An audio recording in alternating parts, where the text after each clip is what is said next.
The first rule of the Perfect Haven was that the cats owned the place. We just paid the rent. A sunbeam, thick as butter, cut across the worn floorboards, illuminating a million dancing dust motes. In its spotlight, a portly ginger tabby named Bismarck was diligently kneading a cashmere sweater a customer had left on a chair. I watched from behind the counter, my fingers sticky with simple syrup. I should probably stop him. But Bismarck had a look of profound, spiritual purpose on his face, and frankly, the sweater was an ugly shade of mustard. Some things were just natural selection. Serafina, my love, have you seen the thing? For the, you know. My mother, Iris, floated past me, a whirlwind of embroidered silk and vague intention. She was arranging sprigs of lavender in tiny milk bottles on each table, humming a tune that might not have existed anywhere but in her head. The industrial sanitizer for the milk steamer? I guessed, wiping my hands on my apron. It's under the sink, next to the dream catchers and that bag of mystical crystals you swore would align the shop's chakras. She beamed at me, her eyes the same warm hazel as mine, but where mine were usually narrowed in calculation, hers were perpetually wide with wonder. That's the one. You're a treasure, Sarah. The absolute bedrock of this establishment. The establishment was a charming, slightly shambolic two-story building on the corner of Sage Street and Vine, a neighborhood that stubbornly clung to its personality despite the glass and steel towers looming just a few blocks away.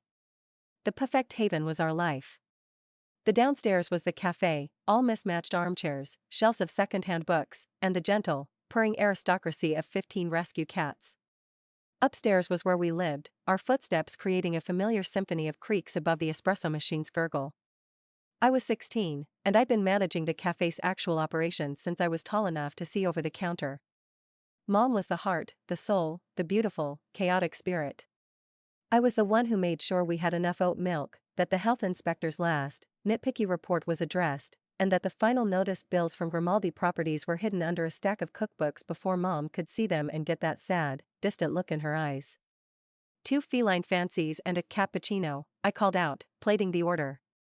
A feline fancy was our signature sandwich, a delicate, crustless affair. A cappuccino was a tiny saucer of whipped cream for our feline patrons. The human customers paid for them. It was a brilliant, if bizarre, business model. As I worked, I practiced my latest experiment, a comfort croissant. It wasn't on the menu. It was just something I did, a secret science.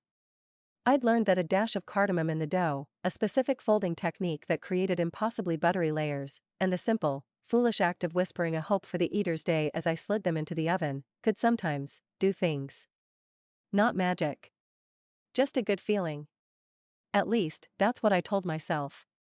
The bell above the door jingled, and Mr. Henderson shuffled in, his face a permanent thundercloud. He came every day at 10:15, ordered a black coffee, and grumbled about his gout, the mayor, and the intolerable cheerfulness of songbirds. "Morning, Mr. H," I said, sliding his usual mug across the counter. He grunted in response, eyeing the display case. "What's that flaky thing?" "New today. A comfort croissant." He snorted. "Comfort. What a notion." But he pointed a gnarled finger at it. "I'll take one of those. And don't charge me some ridiculous price for a bit of pastry." I packaged it up, feeling a silly little flutter of nerves. He paid, took his grumpy self to his usual corner armchair, and bit into it. I held my breath. For a minute, nothing. He chewed, scowling out the window. Then, Bismarck, finished with his sweater sculpting, wandered over and brushed against Mr. Henderson's trousers. Instead of shooing him away, Mr. Henderson's hand, stiff and reluctant, slowly lowered. He began to scratch behind Bismarck's ears. The cat's purr rumbled like a tiny engine. A moment later, I saw it, the faintest, most unlikely softening around Mr. Henderson's eyes. It wasn't a smile. It was the ghost of a smile's distant cousin. But it was something. A warm flicker, entirely separate from the oven's heat, passed through me. At that exact moment, the ancient, temperamental La San Marco espresso machine on the counter let out a soft, almost melodic pit of steam, which was unusual. It normally hissed like a vengeful goose. I didn't have time to ponder it. The door jingled again, but this time it wasn't a friendly sound. It was sharp, intrusive. The atmosphere in the cafe shifted. The cats, who had been draped over chairs and windowsills in states of liquid repose, went still. Several sat up, ears twitching. A sleek black cat named Shadow, who rarely acknowledged anyone, fixed her emerald eyes on the door. 3 men in impeccably tailored, dark suits walked in. They didn't fit. They were too clean, too sharp-angled, their silence too loud. They moved like they were clearing a path. And then he entered. He was tall, with hair the color of polished silver and a face that looked like it had been carved from marble and forgotten how to smile. His suit was a shade of charcoal so deep it seemed to absorb the warm light of the cafe. He didn't just enter the room, he partitioned it, his presence creating a bubble of sterile cold. My mother emerged from the back, holding a dream catcher in one hand and a bag of coffee beans in the other. "Sarah, did we ever decide if the turquoise crystal was for prosperity or communication?" "I think she stopped. The bag of beans slipped from her fingers, hitting the floor with a soft thump and a scatter of dark aromatics. The color drained from her face. She looked, for the first time in my memory, not just vague, but truly, deeply afraid. "Iris," the man said. His voice was calm, low, and devoid of any warmth. It was the sound of a vault door closing. "It's been a long time." Mom's knuckles were white where she gripped the dream catcher. Cashin Blackwood. The name meant nothing to me, but the way my mother said it, a whisper laced with old ghosts and fresh dread, sent a cold trickle down my spine. His cool, gray eyes swept over the cafe, taking in the mismatched china, the sleeping cats, the lavender in milk bottles. His expression was one of polite, profound disgust, as if he were examining a particularly messy biological specimen. "Charming," he stated, the word an insult. He then looked directly at me, and his gaze felt like a physical weight. "You must be Serafina." How did he know my name? I clenched my jaw, refusing to look away. "This is a private business. We open to the public at 11. One of his suited men almost smiled. Cashin didn't. He pulled a single sheet of crisp, heavy paper from his inside pocket. He didn't hand it to me or my trembling mother. He placed it on the counter, aligning it perfectly with the edge. "I am the majority stakeholder of Grimaldi Properties," he said, his tone conversational, yet it cut through the quiet cafe like a shard of ice. "As of 9 a.m. this morning, I now personally hold the entirety of this building's outstanding debt." The world seemed to slow down. The purring stopped. The only sound was the frantic beating of my own heart. "You have 30 days, Cashin Blackwood said, his eyes locking with my mother's, to vacate the premises." He turned to leave, his job done. But at the door, he paused, glancing back at my mother. And in that moment, I saw it, a crack in the marble. Not warmth, but something raw and complex. A flicker of something that looked unsettlingly like pain. "You built quite the sanctuary, Iris," he said, his voice softer, but no less dangerous. "A shame it's built on sand." Then he was gone, his men following like shadows. The bell jingled once more, a cheerful sound that now felt like a mockery. Silence. Thick and heavy. Mr. Henderson was staring, his comfort croissant forgotten. The cats were still frozen. Mom sank onto a stool, her face in her hands. The dream catcher lay on the floor, its web broken. I looked down at the paper on the counter. The official letterhead. The staggering numbers. The 30-day deadline. The bedrock of my establishment, of my entire life, had just been shattered. And I was left standing in the rubble, covered in flour, with no idea what to do next. The silence Cashin left behind was a living thing. It was heavy, smothering the usual gentle sounds of the cafe, the purrs, the steam wand's hiss, the soft jazz from the old radio. It was a vacuum, and into it rushed a cold, sharp fear I'd never known. My mother, Iris, was a statue of defeat. She hadn't moved from the stool, her shoulders slumped, her gaze fixed on the scattered coffee beans on the floor as if they were tea leaves spelling out our doom. "Mr. Henderson cleared his throat, the sound like gravel in the stillness. He stood, awkwardly patting his trousers. I'll be off then, Iris. Sarah." He didn't look at us as he left, the door closing with a whisper that was somehow louder than a slam. The spell broke. The cats, sensing the shift, began to stir. Bismarck meowed plaintively at my feet, bumping his head against my leg. I couldn't move. My hands were still braced against the counter, the cold granted a stark contrast to the heat of my panic. "Mom?" My voice was smaller than I wanted it to be. She flinched, then slowly raised her head.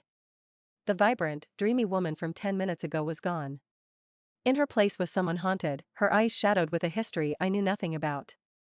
"He knew my name," I said, the reality of it chilling me. "How did he know my name?" Iris drew a shaky breath and stood. She moved to the door, flipped the open sign to closed, and drew the blind. The cafe was plunged into a dim, sepia-toned twilight, the sunbeam now a weak stripe on the floor. "We need to talk, Sarah. And I need a very, very strong cup of tea." I watched her as she moved to the kettle, her motions automatic. The usual grace was gone, replaced by a brittle tension. My mind was racing, scrambling for a solution, for any piece of solid ground. "Okay. Okay, we'll fight it. We'll get a lawyer. We'll start a petition. The neighborhood loves us, it's not about the money, Sarah," she interrupted, her back to me. The kettle whistled, a shrill scream in the quiet. "We can't pay him off. And we can't fight him in court." "Why not?" I demanded, frustration boiling over. "Who is he?" "You called him Cashin. You know him." She turned, holding 2 steaming mugs of chamomile tea. She didn't hand one to me. Instead, she walked to the ancient La San Marco espresso machine. It was a hulking, chrome relic from another era, a thing of levers and gauges that I'd learned to operate through sheer stubbornness. Mom called it the heart of the home. I called it a temperamental antique. She placed her palm flat against its warm, metal side and closed her eyes. "He's why we have this place. And he's why we're going to lose it." "Mom, you're not making any sense. How is he the reason we have it?" She opened her eyes, and they were shining with unshed tears. "Because the seed money for the Perfect Haven. It came from us. From our partnership. A long time ago." A cold knot tightened in my stomach. "Partnership? What kind of partnership?" "Before you were born. We were engaged." The word hung in the air, absurd and terrifying. My mother, engaged to that walking ice sculpture?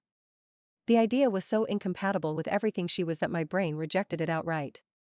He was different then. Ambitious, yes, but it was a fire you could warm your hands by.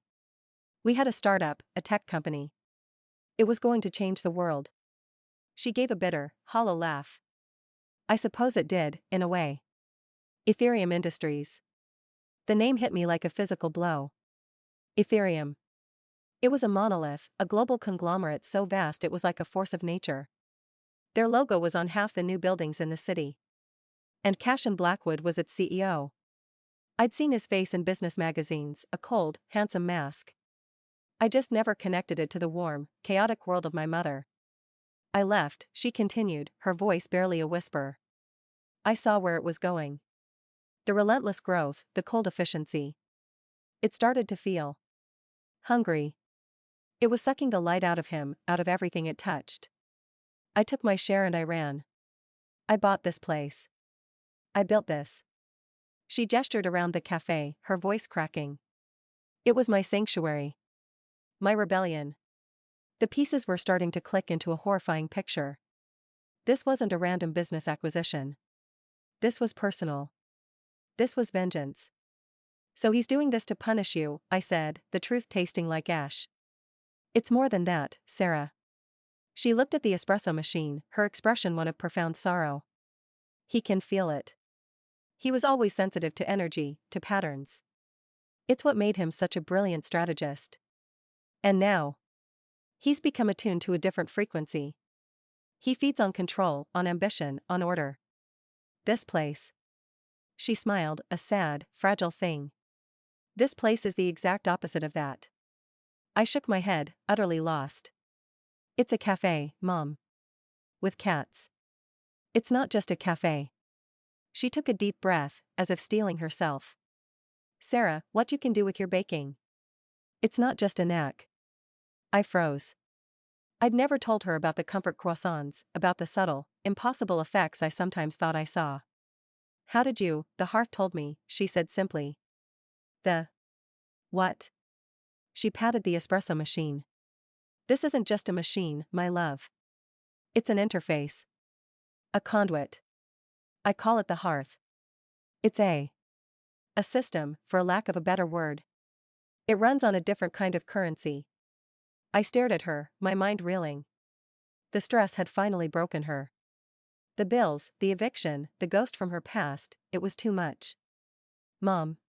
Maybe you should sit down. I'm not crazy, Sarah. Watch. She closed her eyes again, her palm still pressed to the machine. The hearth. Show her. For a moment, nothing. Then, the machine let out a low, resonant hum, different from its usual mechanical noises. It was a warm, organic sound. The pressure gauge, which normally hovered in the green, began to pulse with a soft, golden light. And then, a voice, not from a speaker, but seeming to emanate from the air around the machine itself, filled the space between us. It was calm, melodic, and deeply soothing, like the sound of a cello. Ambience level, stable. Community cohesion, 78%. Feline contentment, 92%. Welcome, Serafina. Asterisk asterisk, I stumbled back a step, my hip hitting the counter. Bismarck meowed in alarm. What the hell was that? That's the hearth, Iris said, her eyes opening. She looked relieved, as if a great weight had been shared. It's a remnant of something very old. A note of positive energy. This place, our cafe, is a focal point. The laughter, the comfort, the connections people make over a cup of coffee. The hearth converts that joy, that ambience, into a subtle blessing for this entire neighborhood. It's why Mrs.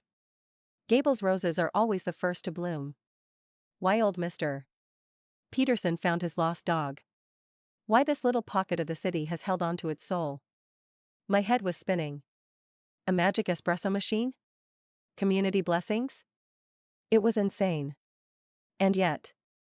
I thought of the comfort croissant. I thought of the way this street felt different from the cold glass canyons just a block away.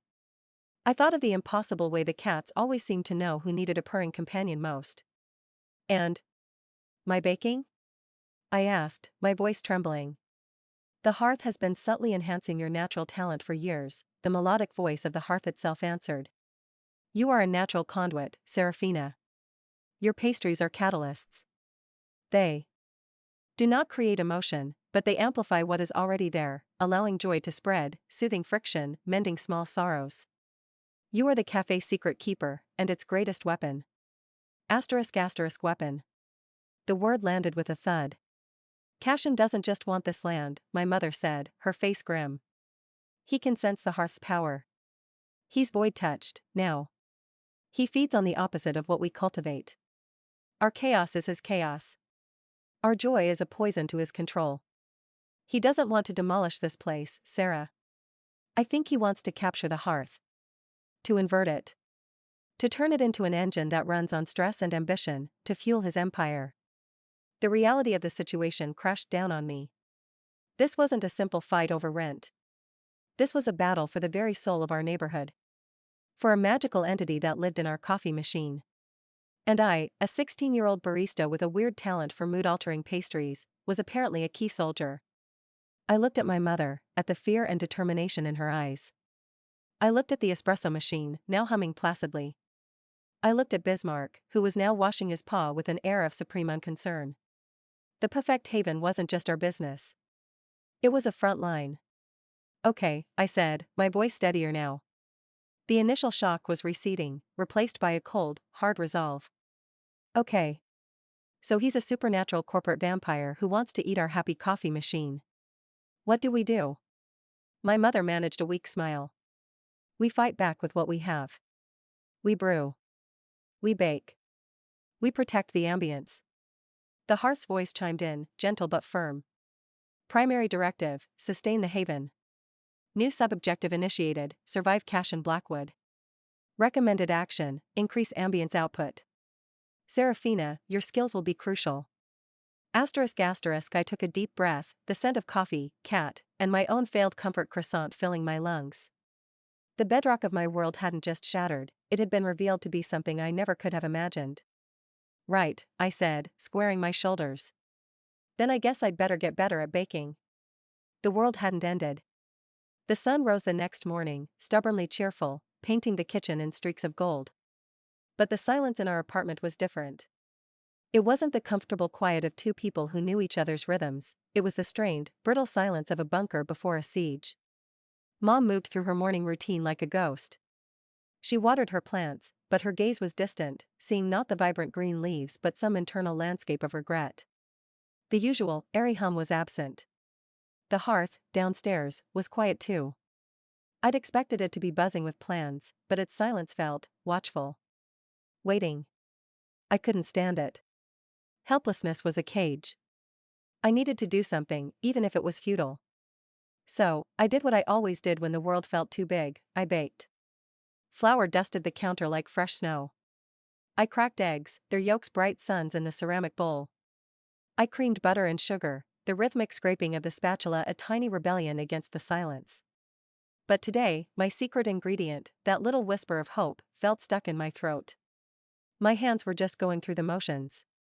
The dough for a new batch of comfort croissants felt lifeless in my hands. The bell on the cafe door jingled, and I heard Mom's forced, cheerful greeting. We were open for business, a performance of normalcy for the sake of our customers, and for ourselves. Downstairs, the mood was somber. The usual chatter was hushed. Our regulars, like sweet, elderly Mrs. Gable, sipped her tea while casting worried glances at Mom. The cats were subdued, sensing the shift in the emotional weather. The ambience, as the hearth called it, was dangerously low. The catalyst for the next disaster arrived around noon, in the form of a glossy, full-color flyer taped to our door. Sage Street Annual Bake OFF. Grand prize, $5,000 and feature in the Chronicle. I stared at it, the numbers burning into my retinas. $5,000. It wasn't enough to save us, not even close, but it was a lifeline. It was proof we could fight. And the press? Positive attention was a shield against Cashin's smear campaign. We have to enter, I said, ripping the flyer off the door and bringing it to Mom.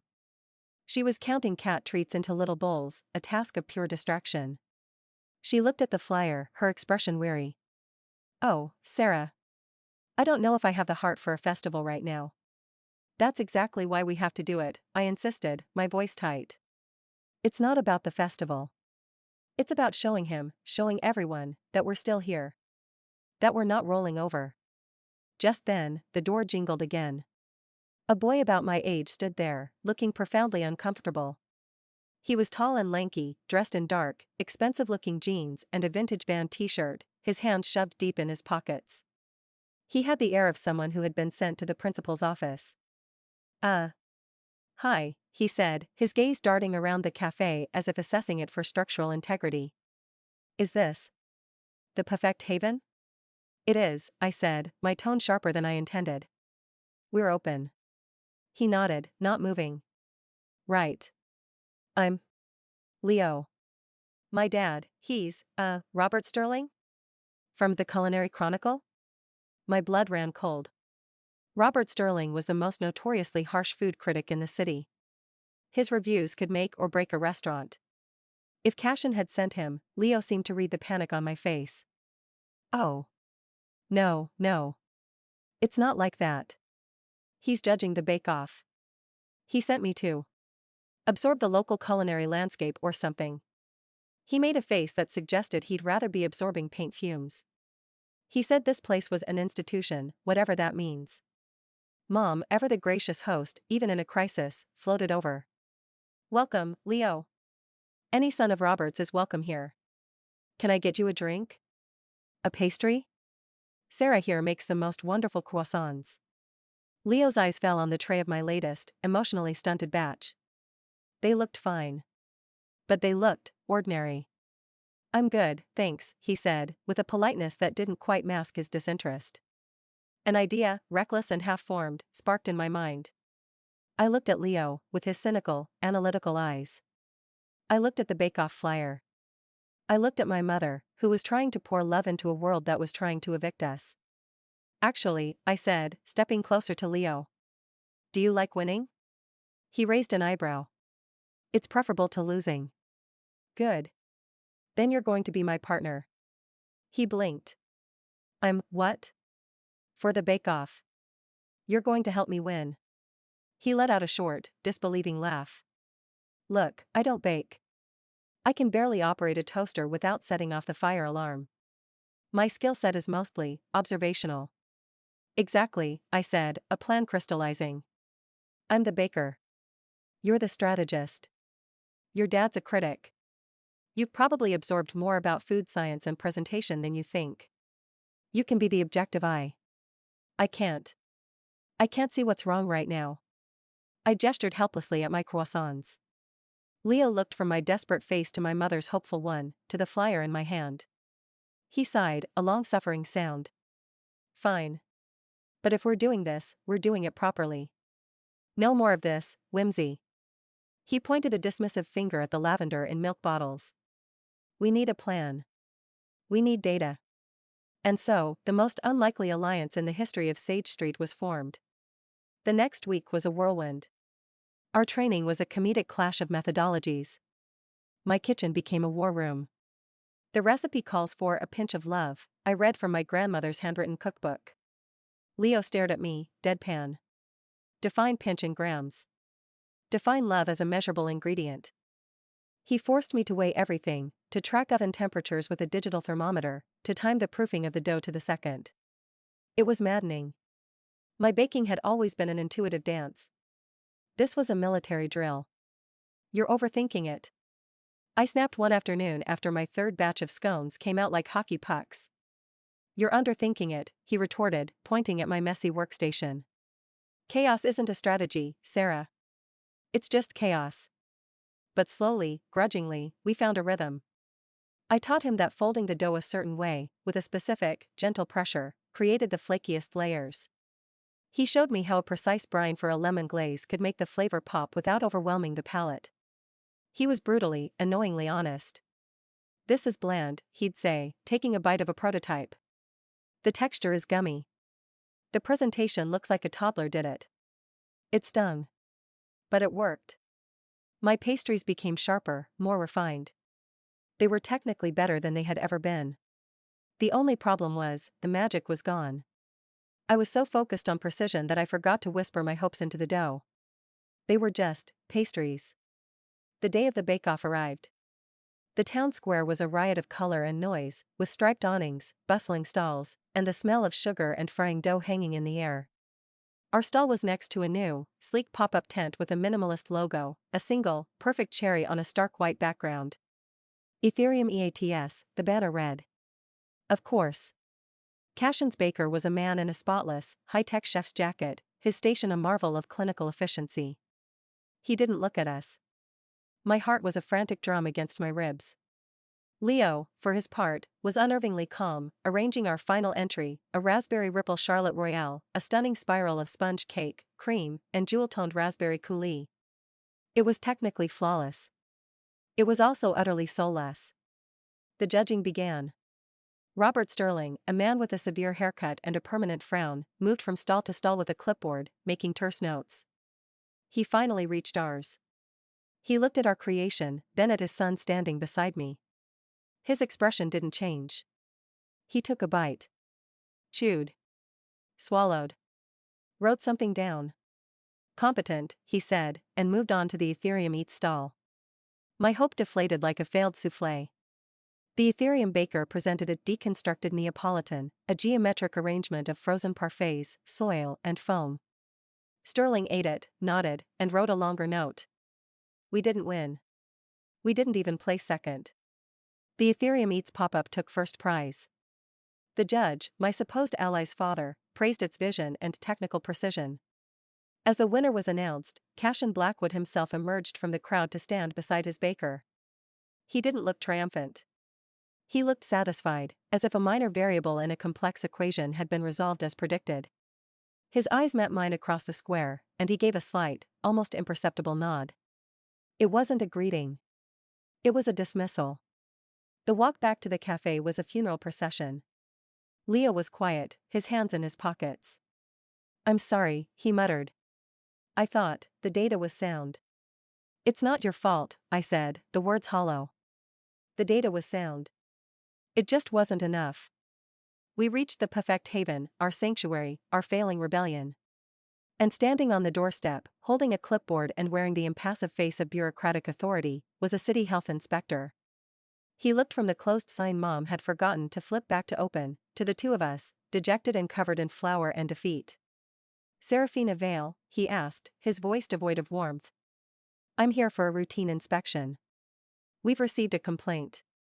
My eyes snapped to Leo, a spike of betrayal lancing through me. Had he shook his head, his own eyes wide with alarm. "No. Sarah, I didn't." And then I knew. This was no routine check. This was Cashin's next move. He hadn't just beaten us in a public contest. He was moving to dismantle us, piece by piece. The battle of the bake-off was over. The war for our home had just entered a new, darker phase. The health inspector's name was Mr. Albright. It was a cruel irony. There was nothing bright about him. He was a man composed entirely of gray tones and clipboard, his eyes scanning our cafe not for its warmth, but for its potential infractions. "A complaint," he repeated, his voice flat. "Regarding feline interference in food preparation and general unsanitary conditions."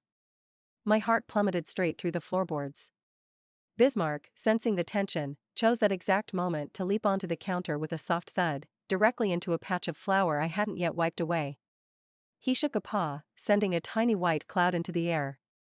Mr. Albright's pen scratched against his paper. Asterisk animal on food surface. Asterisk he's not on the food, I protested, my voice tight. He's on the counter. We sanitize it constantly. The regulation states a clear separation between live animals and any food preparation or storage area, he recited, not looking up. He moved toward the back, his shoes making soft, sticky sounds on the floor. I realized with a fresh wave of horror that Leo had tracked in some grass and mud from the bake-off. Asterisk floor not maintained to a clean, dry condition. Asterisk this was a nightmare. A targeted, meticulous nightmare. He didn't look at the spotless sanitizer buckets or the perfectly organized dry storage. He zeroed in on a single cat hair floating in a sunbeam, on a tiny water splash by the sink, on the fact that our charming, mismatched mugs had slight variations in size that probably violated some code about standardized servingware. Mom stood by, silent and pale. She wasn't fighting. She was just watching our world be dismantled by a man with a checklist. The hearth was silent, but I could feel a low, distressed hum in the air, a vibration you felt in your teeth more than heard. Finally, Mr. Albright finished. He looked at us, his expression one of bureaucratic finality. Given the number of critical violations, specifically the uncontrolled presence of animals in the food service area, I have no choice but to issue a temporary closure order. You have 48 hours to address these issues, after which you may request a re-inspection. He handed me the yellow sheet of paper. It felt heavier than a brick. Temporary closure order. The words swam in my vision. Leo, who had been hovering by the door, looking like he wanted to be anywhere else, spoke up. "Sir, my father is Robert Sterling. He's known this establishment for years. He's never reported any issues with the quality or safety. This isn't about quality, son, Mr. Albright interrupted, his tone making it clear that Leo's status as a critic's son meant less than nothing to him. This is about code. You can appeal the decision through the proper channels." He gave a curt nod and left, the bell jingling a merry farewell to our ruin. The silence he left behind was suffocating. Leo turned to me, his face a mask of frustration and guilt. "Sarah, I swear, I had nothing to do with this." I believed him. The cold, precise efficiency of the attack was pure Cashin. It wasn't a blunt force eviction, it was a death by 1,000 paper cuts. "I know," I mumbled, sinking onto a stool. I stared at the closure order. He's not just pushing us out. He's making it so no one else would ever want to come in. Mom finally moved. She walked slowly to the La San Marco and placed her hand on it. "He's starving you, isn't he?" she whispered to the machine. The hearth's voice, when it came, was faint, the cello note frayed with static. Ambience level, critical. Community cohesion, falling. The flow is thinning. A sudden, fierce anger cut through my despair. Starving it. That's exactly what he was doing. He was cutting off its food source, our customers, their laughter, their joy. He was making the neighborhood a sadder place, one closed cafe at a time. No, I said, standing up. The word came out quiet but firm. Both Mom and Leo looked at me. No, I repeated, louder. He wants to starve the hearth?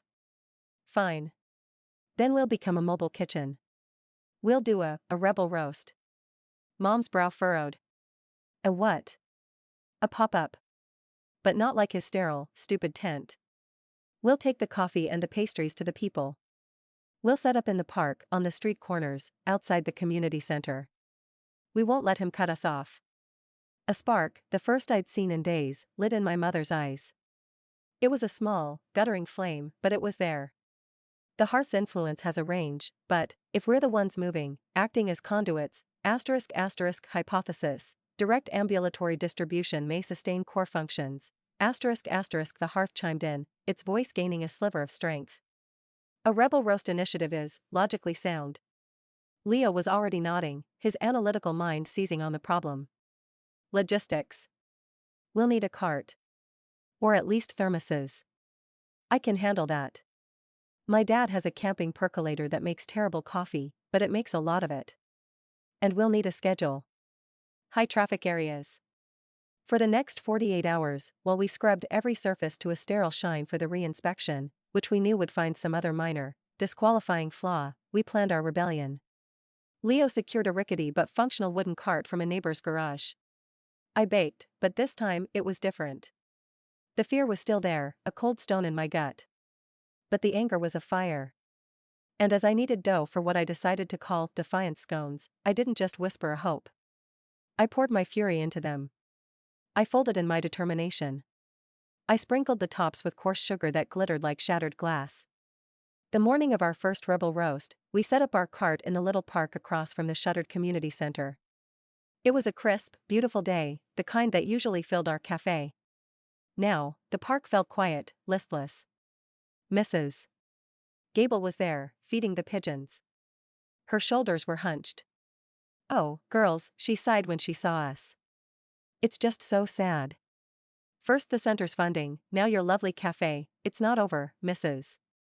Gable, I said, pouring her a cup of coffee from our thermos. Here. On the house. She took it, her hand trembling slightly. She sipped.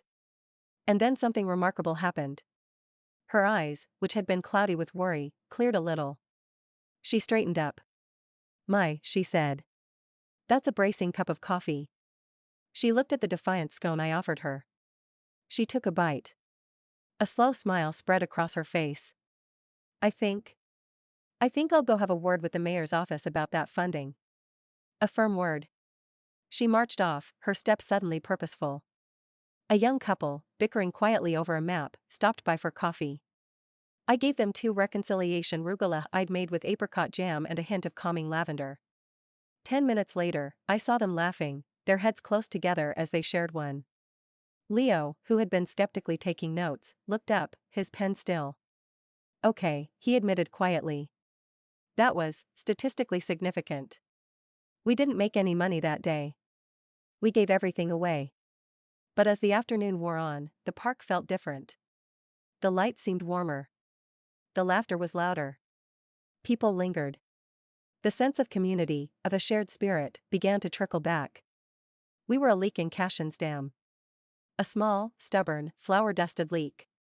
As we packed up the cart, exhausted but buzzing with a fragile victory, the hearth's voice echoed softly in my mind, clear and strong for the first time in days. Ambience level, stabilizing. Energy signature, defiant. The rebel roast is a success. Continue. I looked at Leo, who was trying to fit the giant percolator back into its box. I looked at my mother, who was smiling a real, genuine smile as she chatted with a neighbor. The closure order was still taped to our door. Cashin was still out there. But we were no longer just defending. We were advancing. We had found our fight. And it was delicious. Of course. Here is Chapter 5, continuing the story with deeper emotional stakes and a focus on the characters' evolving roles in this magical conflict. The rebel roast was a flickering candle in a gathering storm. It kept the dark at bay, but it didn't stop the wind from howling. The re-inspection was, as predicted, a farce. Mr. Albright found a single, desiccated fly in a light fixture we couldn't possibly have reached without a ladder and cited us for evidence of pest activity. The closure was extended indefinitely. The atmosphere on Sage Street was thickening with a strange malaise. The vibrant hanging baskets outside the bookstore began to droop, their blossoms turning brittle and brown. A for-lease sign appeared in the window of the quirky antique shop 2 doors down. The neighborhood wasn't just sad, it was sick. And Cash and Blackwood was the virus. We were in the cafe after hours, the closed sign a permanent fixture. The hearth's usual warm hum was now a strained, anxious thrum. It felt like a patient on life support. The void's influence grows, it murmured, its voice thin. It leaches the color from the world. My range diminishes. The community center. It is the next focal point. If it falls, the blight will become irreversible. Asterisk asterisk, the community center? Leo asked, looking up from his laptop. He'd become a permanent fixture, his cynical exterior slowly chipping away to reveal a core of stubborn loyalty. What's so special about it? It's a place of gathering, my mother explained, her voice weary. Of children's laughter, of shared meals for the elderly, of after-school clubs. It's a generator of pure, uncomplicated joy. The hearth's power is amplified there. If Cashin corrupts that. He's trying, I said, pulling up a news article on my phone. Ethereum Industries has just filed a petition to take over its management, citing city budget shortfalls and promising streamlined, efficient community programming. Streamlined, Leo repeated, the word dripping with disgust. He'll turn it into a corporate training center for toddlers. Or worse, just board it up and let the despair fester. We have to stop him, I said, the words feeling futile even as I said them. But how? We can't even get our own doors open. Leo was quiet for a long moment, his fingers flying across his keyboard. The petition, he said slowly. It's based on the city's financial analysis. But my dad. He's connected to everyone. He mentioned offhand that the city clerk, a woman named Brenda, is a stickler for paperwork. She keeps hard copies of everything. The official, signed, original lease agreement for the community center is in a filing cabinet in her office. It's heavily in the neighborhood's favor. If we could get it, we could prove the city doesn't have the legal right to hand it over to Ethereum. A wild, dangerous hope sparked in my chest. So we get it. How? My mother asked, her eyes wide. Break into a government office? Not break in, Leo corrected, a sly, un-Leo-like smile touching his lips. Retrieve what's rightfully the community's property. My dad did a profile on Brenda last year. She's terrified of technology. Her office is a fortress of paper, but the actual lock on her door is ancient. And, he added, she takes a very long lunch every day at precisely 12:30. She goes to the park to feed the squirrels. It's her ritual. A plan, insane and brilliant, began to take shape in the dim light of the cafe. It was a heist. A pastry-powered heist. We'll call it the Midnight Muffin Mission, I declared, the absurdity of the name somehow making it feel more real. The planning was a hilarious and terrifying clash of our skills. Leo brought the cold, hard data, building blueprints he found online, Brenda's schedule, the model of the lock and a tutorial on how to pick it. I brought the magical support. We'll need distractions, I said, looking at our feline associates. Bismarck was batting a dust bunny around with lethal intent. Shadow was observing us from a high shelf, her green eyes unblinking. And we'll need something for Brenda. To make sure her lunch is extra relaxing. The next day, at 12:15 p.m., the mission commenced. Phase 1, the Squirrel Gambit.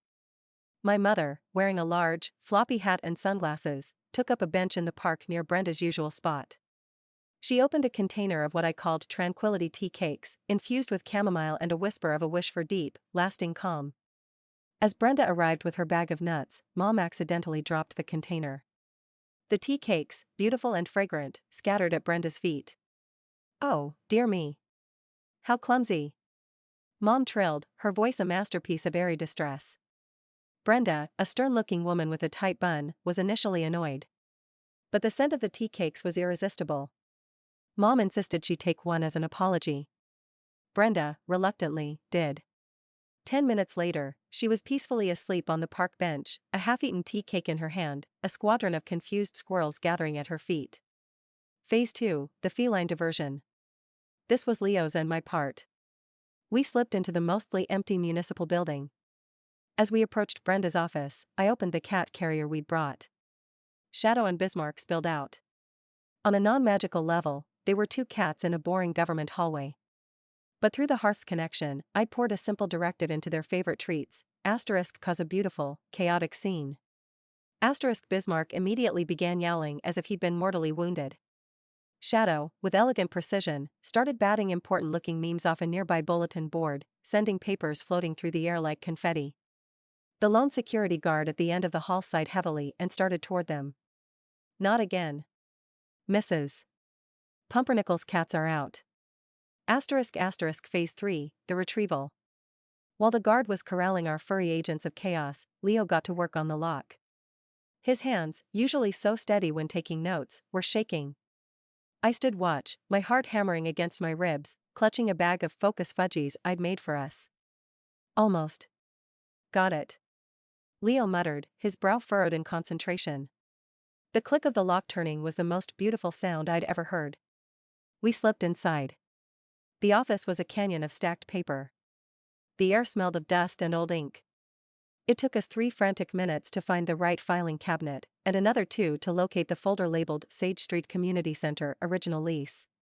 There it was. A thick, old document, signed in fading ink.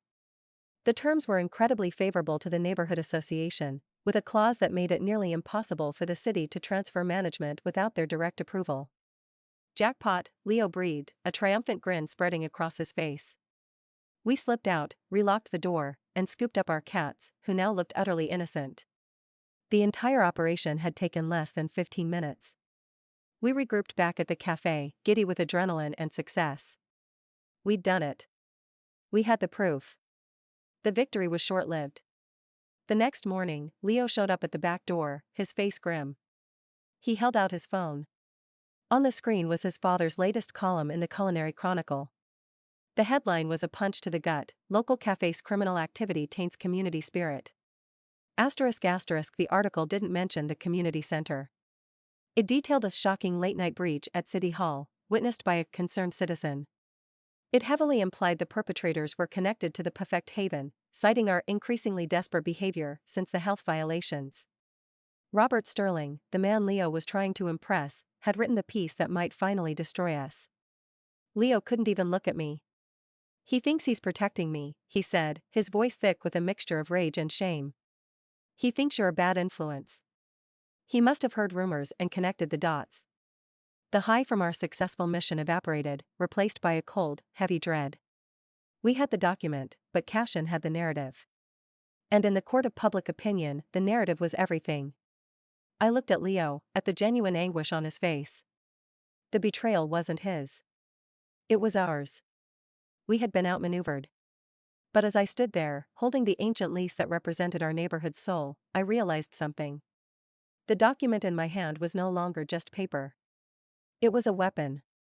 And we had a food critic's son on our side who now had a very personal, very powerful reason to fight. The war wasn't over.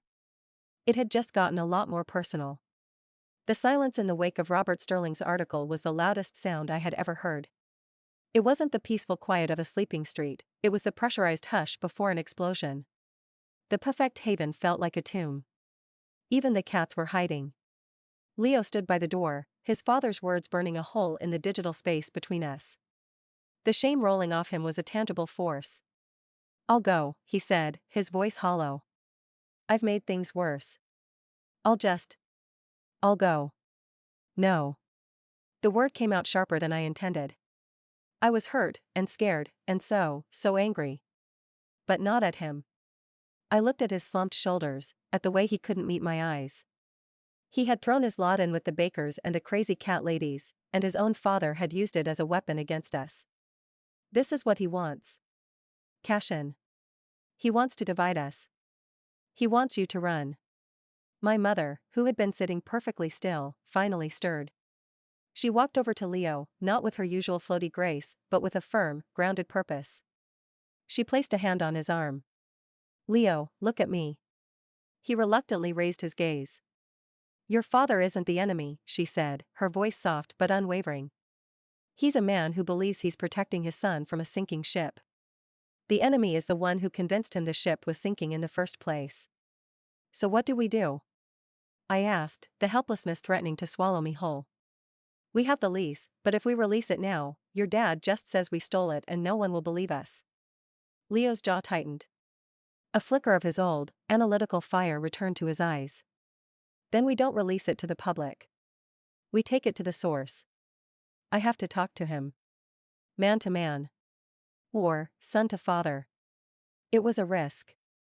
A huge one. If Robert Sterling dismissed him, we were finished. But the alternative was to do nothing, and that was a guarantee of failure.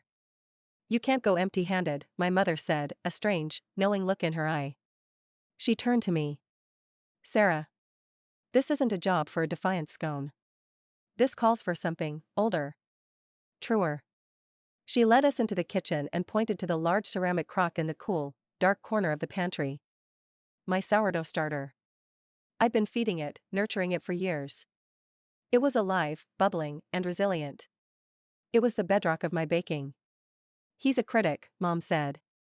He's built a career on deconstruction, on picking things apart. You can't fight that with complexity. You have to fight it with something so simple, so honest, it's bulletproof. I understood. I pulled the crock from the pantry. The starter smelled yeasty and sharp, a scent of patience and life. I wouldn't make a fancy pastry. I would make the most perfect, simple loaf of sourdough bread anyone had ever tasted. I worked in silence, Leo watching intently. There was no recipe, no weighing. This was pure feeling. I mixed the flour and water with the starter, my hands reading the texture of the dough, feeling for the exact moment of elasticity. I folded it, not with technique, but with care. I let it rise, not by the clock, but until it felt ready. While it baked, filling the entire cafe with a scent that was like the very concept of home, Leo prepared. He didn't rehearse a speech. He just gathered the facts, the original lease, and a quiet, steely resolve I'd never seen in him before. The loaf came out of the oven golden brown, crackled perfectly, singing a soft, crackling song as it cooled. It was beautiful. It was honest. Leo took the warm, wrapped loaf, tucked the lease agreement under his arm, and left without another word.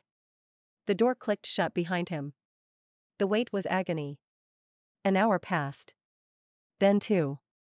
The hearth was silent, holding its breath. My mother paced, running her fingers over the leaves of her plants as if seeking comfort. Finally, the back door opened. Leo walked in. His eyes were red-rimmed, but his head was high. In his hands, he held his laptop, open to his father's blog. He listened, Leo said, his voice rough with emotion.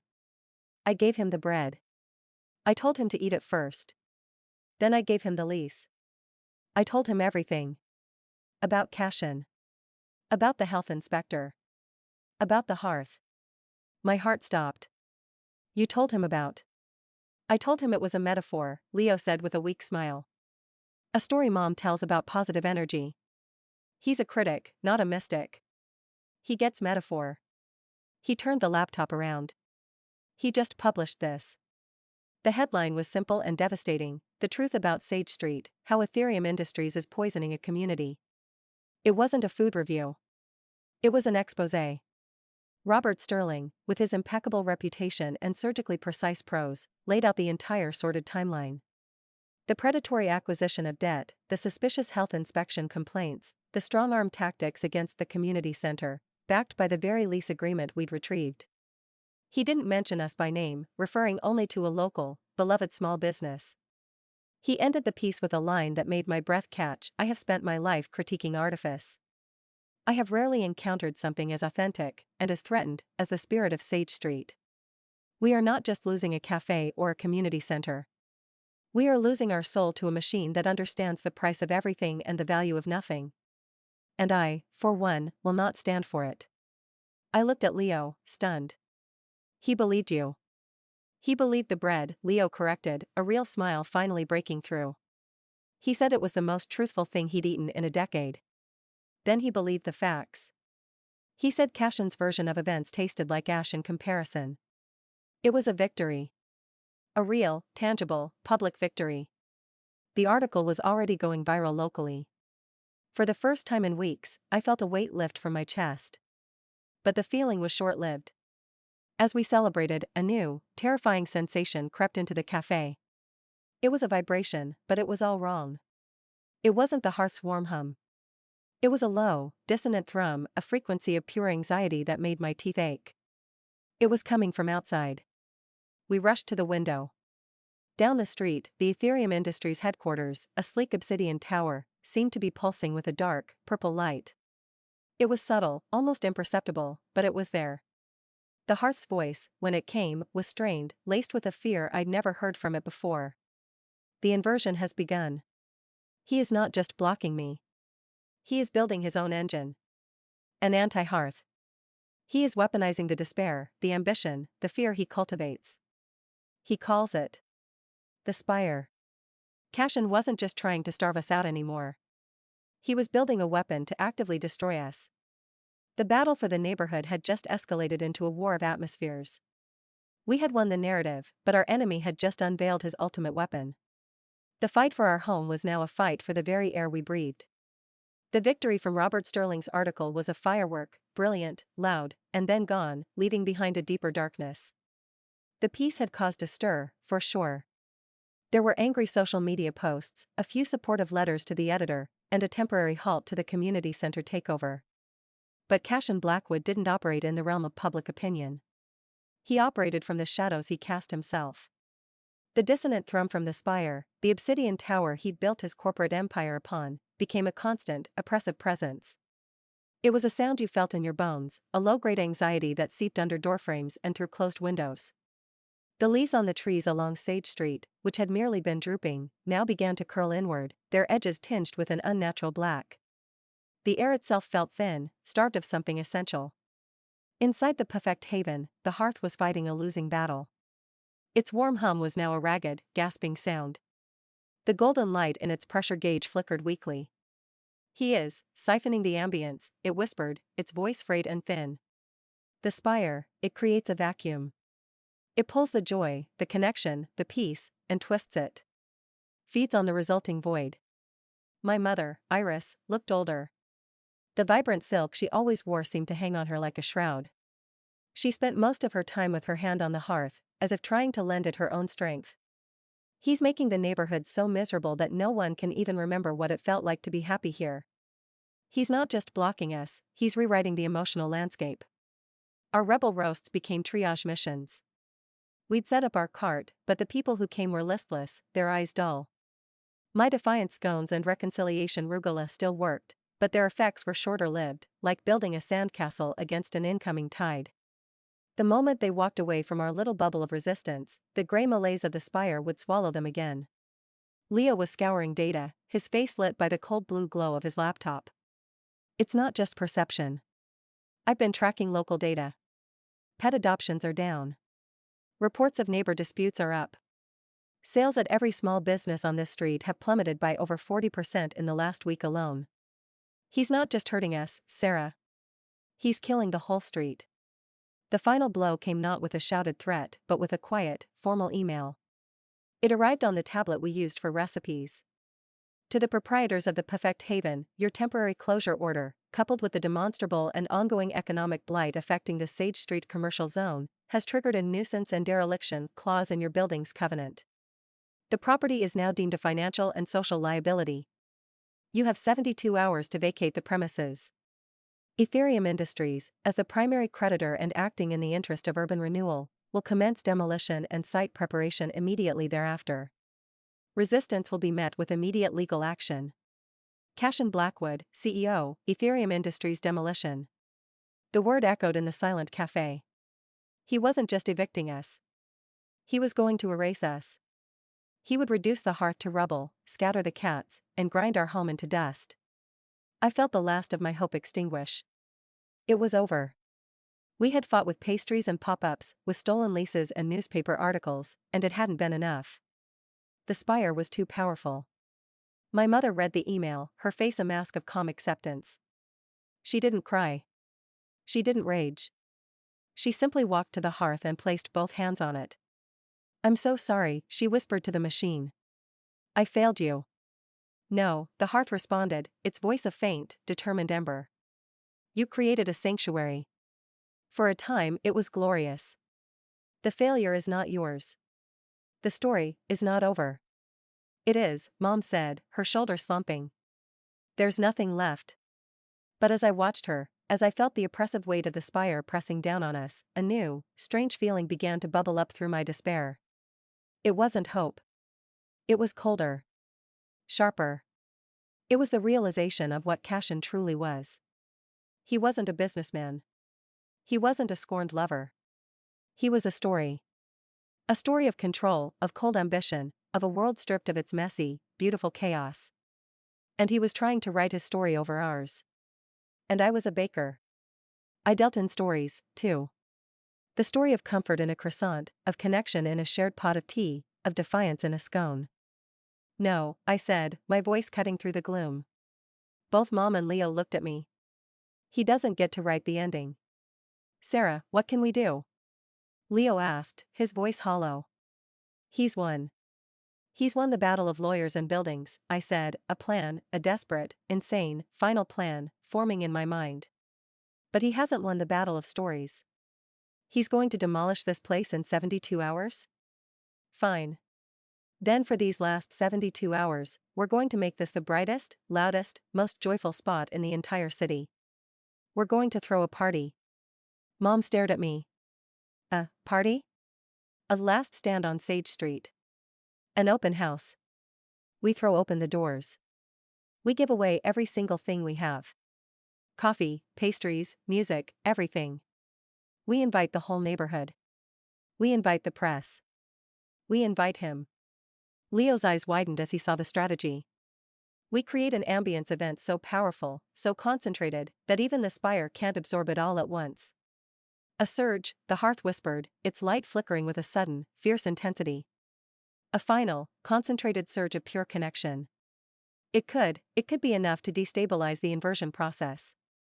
It is a risk. It could break me. Or it could remind everyone what he's trying to destroy, I said, looking at my mother. It could be a story so powerful that even his demolition crew wouldn't be able to swing a hammer through it. A slow, determined light returned to my mother's eyes. It wasn't the dreamy light of before. It was the hard, flinty light of a warrior. Then we'll give him a story he'll never forget. She stood up straight, her chin held high. We'll remind this city what a real home tastes like. For the next 3 days, we became a whirlwind. We baked like maniacs.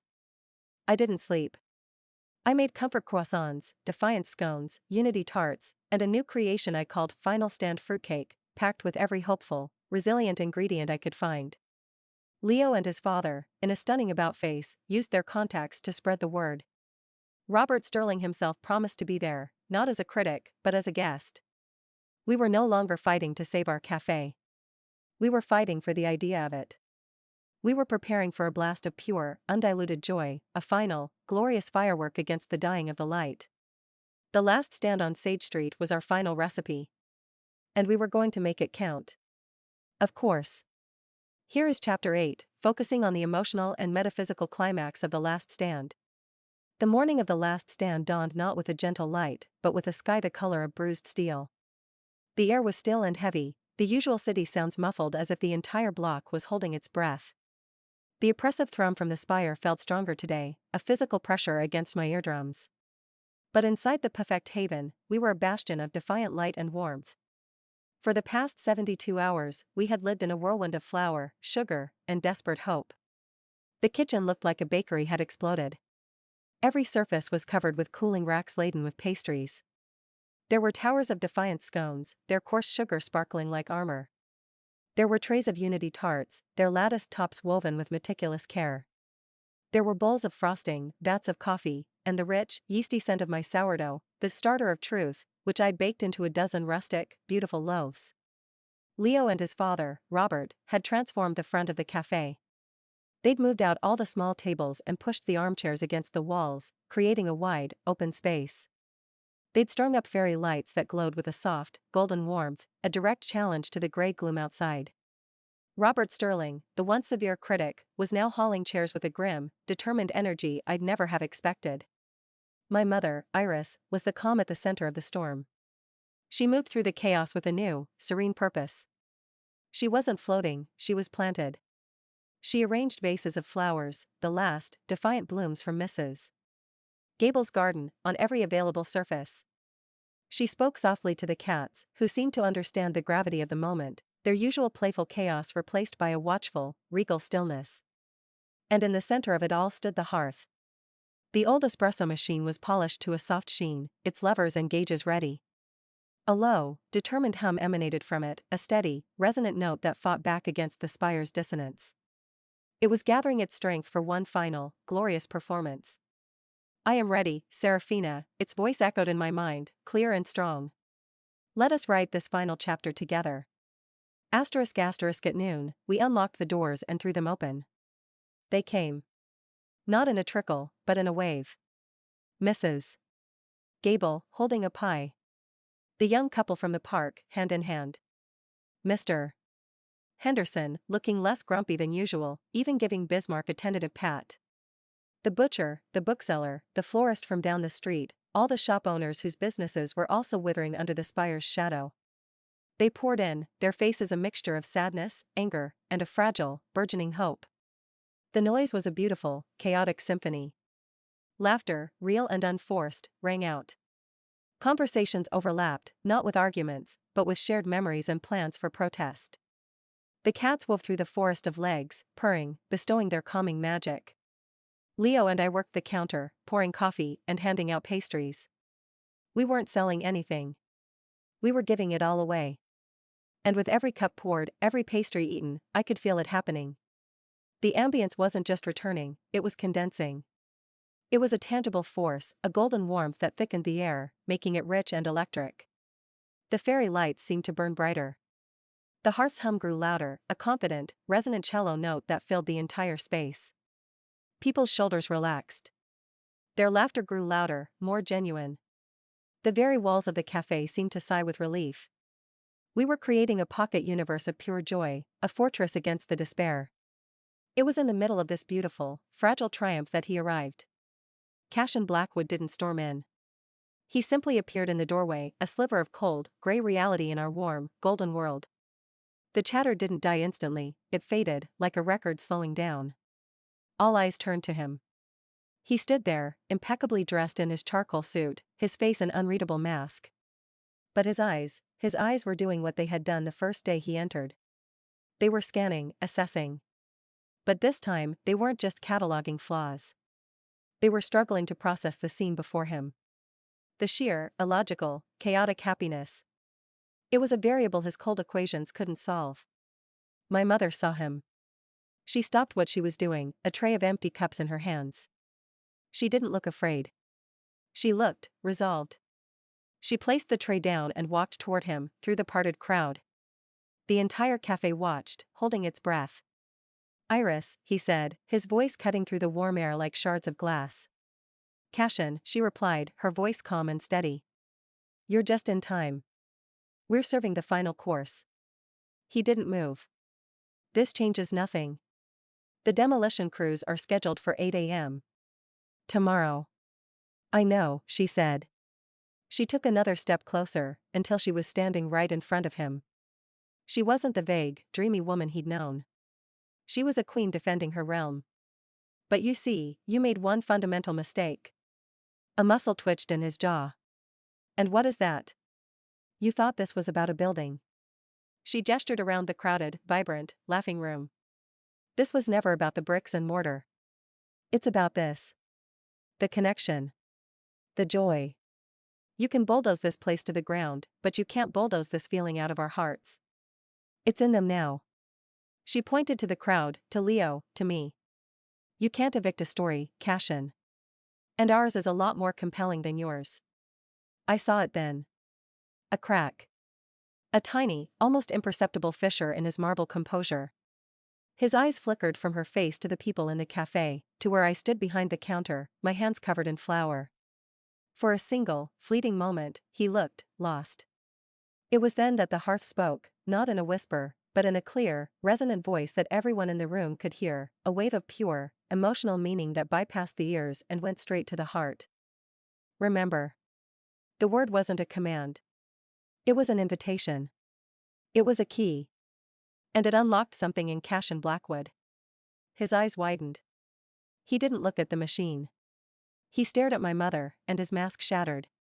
It wasn't a dramatic collapse, just a slow, painful crumbling. The cold arrogance drained from his face, replaced by a dawning, horrified recognition. It was as if he was seeing her, truly seeing her, for the first time in 15 years. He saw the woman he'd loved, not the obstacle in his path. He saw the warmth he'd sacrificed for control. He saw the future they'd dreamed of, a future that looked nothing like his obsidian tower, and everything like this chaotic, beautiful, flower-dusted cafe. A single, treacherous tear escaped his eye and traced a path down his cheek. He didn't wipe it away. The spire's dissonant thrum, which had been a constant background pressure, suddenly stuttered. The purple light in the distant tower flickered erratically. Cashin took a half step back, his hand rising slightly, as if to reach for something, or to ward off a vision. He looked from my mother's face to the vibrant, defiant life of the cafe, and then back again. The calculation in his eyes was gone, replaced by a profound, devastating confusion. Without another word, he turned and walked out, his stride less certain than before, his shoulders bowed under an invisible weight. The moment he crossed the threshold, the oppressive pressure from the spire vanished. The air in the cafe felt light and clean. The golden glow of the hearth swelled, bright and triumphant, and for a single, breathtaking moment, the entire cafe was bathed in a light that felt like forgiveness. We had won. Not the building, perhaps. But we had won the war. The party didn't stop. It grew louder, more joyful, a celebration of a soul reclaimed, if not a property. But as I looked at my mother, at the tears of relief and sorrow streaming down her face, I knew. The last stand was over. And whatever came next, we had already written the most important part of our story. The silence after the last stand was different. It wasn't the brittle, fearful quiet of before, or the oppressive hush under the spire's shadow.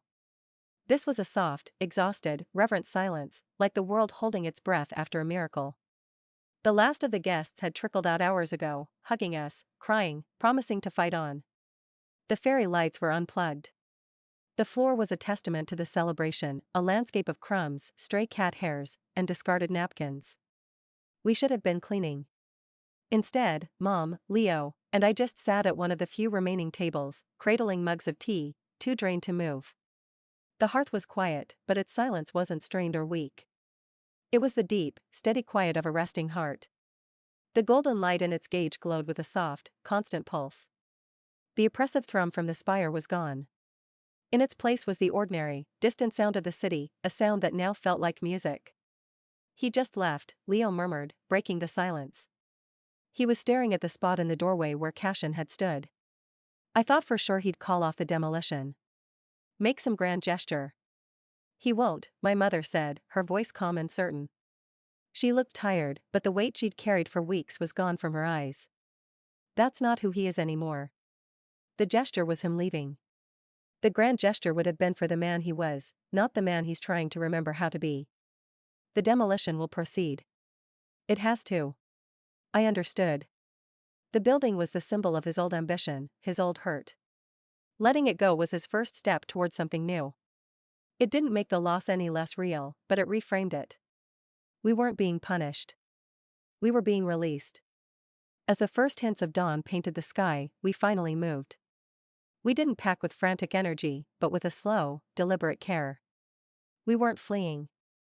We were curating. We packed the most important things: my sourdough starter, swaddled like a newborn. Mom's favorite plants. The cat's beds and toys. My grandmother's cookbook. We left the heavy furniture, the commercial appliances, the things that had anchored us to a place, but not to a home. At 7:55 a.m., we carried the last boxes out to Leo's borrowed van. We stood on the sidewalk, a small, ragged trio with a clatter of cats in carriers. The neighbors were there too, standing in a silent, respectful line along the street: Mrs. Gable, Mr. Henderson, the bookseller, the butcher. They had come to bear witness. At 8 a.m. sharp, the demolition crew arrived. They were professional, quiet. They didn't meet our eyes. The foreman tipped his hard hat to my mother before he and his team disappeared inside our cafe for the last time. We didn't wait to watch the first swing of the wrecking ball. We couldn't. We turned and walked away, Leo's van loaded with the salvage of our lives. We drove to a part of the city we didn't know, to a small, slightly shabby apartment above a laundromat that Leo's father had helped us secure. It was temporary, but it had good light. We unloaded in a daze. The cats, spooked and confused, immediately hid under the beds. It was in this new, empty space, surrounded by boxes, that the grief finally hit me. It wasn't a storm of tears, but a heavy, numb ache. The perfect haven was gone. The hearth was. I didn't know what the hearth was. It was still in the cafe, connected to pipes and wires. Had it died with the building? Was it just a machine now? I wandered into the small kitchen. It was generic, with cheap laminate counters and a humming refrigerator. It felt nothing like home. On instinct, I unpacked my sourdough starter and placed the crock on the counter. I unpacked my grandmother's cookbook and set it beside the stove. It was a start. A week passed. The dust settled, both literally and figuratively. Leo came by every day, helping us unpack, his presence a steady anchor. Robert Sterling wrote a final, beautiful eulogy for the cafe, calling it a casualty of a war we didn't know we were fighting, and a victory we are only beginning to understand. One afternoon, I was in the kitchen, trying to bake. I was making simple shortbread, but my heart wasn't in it. The dough felt dead in my hands. I was just going through the motions. I missed the warmth of the hearth, the certainty that my efforts were part of something bigger. I slid the tray into the oven and leaned against the counter, feeling defeated. And then I heard it. Faint at first, like a memory. A low, resonant hum. It wasn't coming from the oven. It was coming from the sourdough crock. I stared at it. The ceramic was vibrating. Gently. A soft, golden light, the exact shade of the hearth's gauge, was seeping from under the lid. I approached it slowly, my heart hammering. I lifted the lid. The starter inside was bubbling with a fierce, joyful energy. And there, resting on its surface, was a tiny, perfect flame, no bigger than a match head, burning without heat. It pulsed with a familiar, golden light. A wave of pure, unadulterated relief washed over me, so powerful my knees buckled. I gripped the counter. A voice, faint but unmistakable, filled my mind. It was the hearth. But it was different. Lighter. Freer. The building was a cage, it whispered, its voice a cheerful spark. A beautiful, beloved cage, but a cage nonetheless. My essence was tied to its foundation. Now I am portable. I am an ember. And you, my dear, brave baker, are my new keeper. Asterisk asterisk tears streamed down my face. It wasn't gone. It had chosen to come with us. It had chosen me. Just then, the door to the apartment opened. It was Leo, holding a bag of groceries. And he wasn't alone. Behind him was Cashin Blackwood. He looked ordinary. He wore a simple, dark sweater and jeans. The imposing CEO was gone. In his place was a man who looked tired, uncertain, and utterly human. He held a small, flat box. My mother came out of the bedroom and stopped short. "Iris," he said, his voice rough. "Serafina." He held out the box. "This is yours." It always was. Mom took it with trembling hands. She opened it. Inside, nestled on a bed of velvet, was the original partnership agreement for their long-forgotten startup. And paper-clipped to it was a check. A staggering amount, made out to her. The amount, I realized, was the exact value of her initial investment, plus interest calculated over 15 years. "It's not an apology," he said, looking at the floor. "An apology is too small a thing. It's a repayment of a debt. So you can start again. On your own terms." He looked up, and his gaze fell on my sourdough crock, on the tiny, pulsing flame that only I could see. A look of profound understanding crossed his face. He didn't see a jar of flour and water. He saw what it was. He gave a slow, respectful nod, to me, to the starter, to the spirit of the place we would build next. Then he turned and left, closing the door softly behind him. I looked at my mother. She was staring at the check, not with greed, but with a dawning sense of possibility. She looked at me, her eyes shining. "He gave us back our future, Sarah." I walked to the kitchen, to my starter, to the ember of the hearth. I took a deep breath, the first truly free breath I'd taken in months. The shortbread was baking, and for the first time in this new kitchen, it began to smell like hope. "We don't need a cafe to have a home, Mom," I said, feeling the truth of it settled deep in my bones. "We just need an oven, a starter, and each other." The hearth, my new, portable hearth, hummed in agreement. Primary directive updated, it chimed softly. "Nurture the keeper. Nurture the family. The recipes will follow." Asterisk asterisk, the first chapter of our old life was over. But as I stood there in that small, shabby kitchen, surrounded by my family, with a magical ember pulsing in a jar of sourdough, I knew the next chapter was going to be extraordinary. We had lost the battle for a building, but we had won the war for our souls. And now, we were free to build something new, from scratch. The apartment above the laundromat never truly felt like home. It was a way station, a breath held between the past and the future. For a month, we lived among half-unpacked boxes, the cat stalking through the maze of our appended lives with a sense of profound feline disapproval. The ember of the hearth, now residing in my sourdough starter, pulsed patiently on the kitchen counter, a silent, golden promise. The check from Cashin sat in a drawer, untouched. It was a phantom limb, a reminder of a battle we hadn't entirely won. We couldn't just cash it and move on. That felt like taking a payoff, an admission that our old life had a price tag. We needed to earn our new beginning. It was Leo who found it. He'd become a master of real estate listings, his analytical mind sifting through possibilities with relentless focus. "It's not on Sage Street," he said one evening, his laptop screen glowing in the dim apartment. "It's a few blocks over, on Coriander Lane. It's smaller. It needs everything. But it has good bones. And a backyard." The word backyard made my mother look up from the plant she was nursing. A spark, the first I'd seen since the demolition, lit in her eyes. The building was a sorry sight. Peeling paint, a sagging porch, and windows clouded with grime. But the moment we stepped inside, the air didn't feel heavy with loss. It felt expectant. Empty, but waiting. And in the back, through a warped door, was a small, wild garden, fighting its way through the neglect. The hearth, in its ceramic crock, hummed approvingly in my arms. "The soil is good. The light is true." Asterisk asterisk, we used Cashin's money.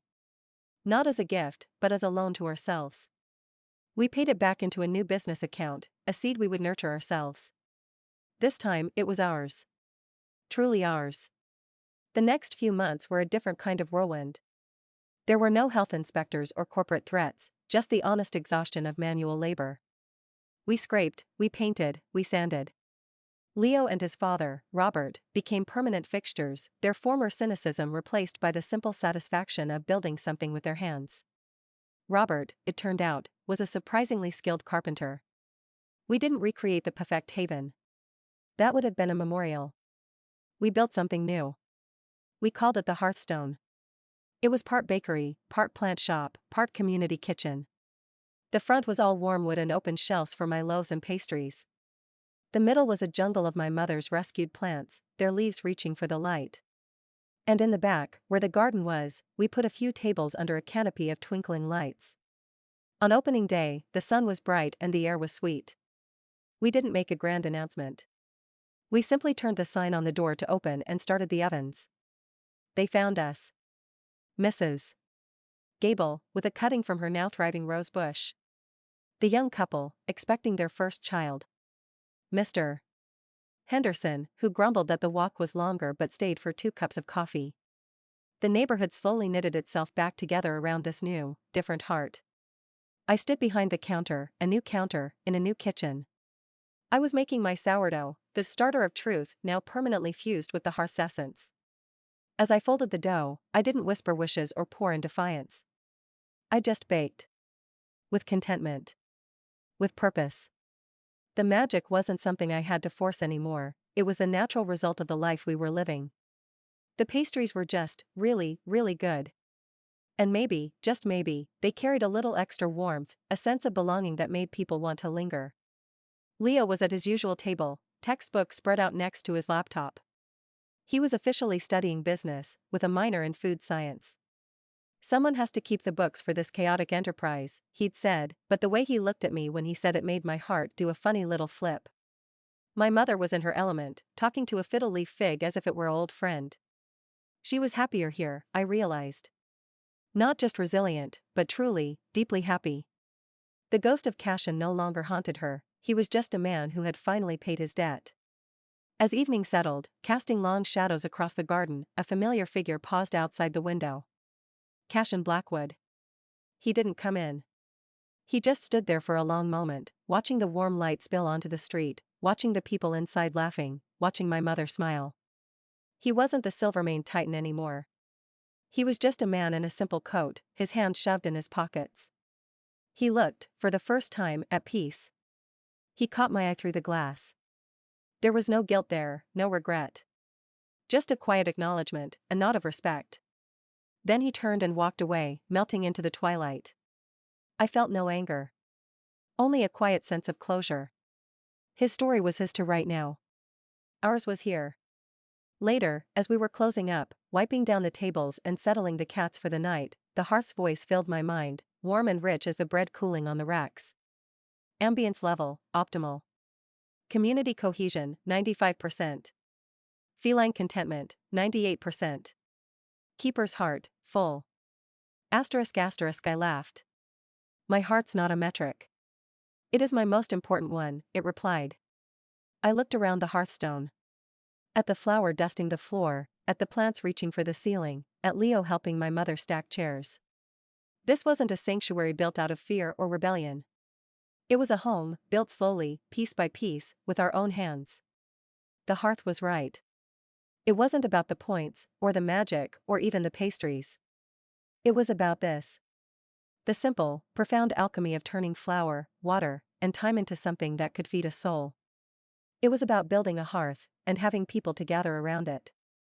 I picked up a cloth and began wiping the counter, the motion as familiar as my own heartbeat. The ovens were off, the day was done, and in the quiet, golden warmth of our new home, I knew the most important ingredient had always been, and would always be, us.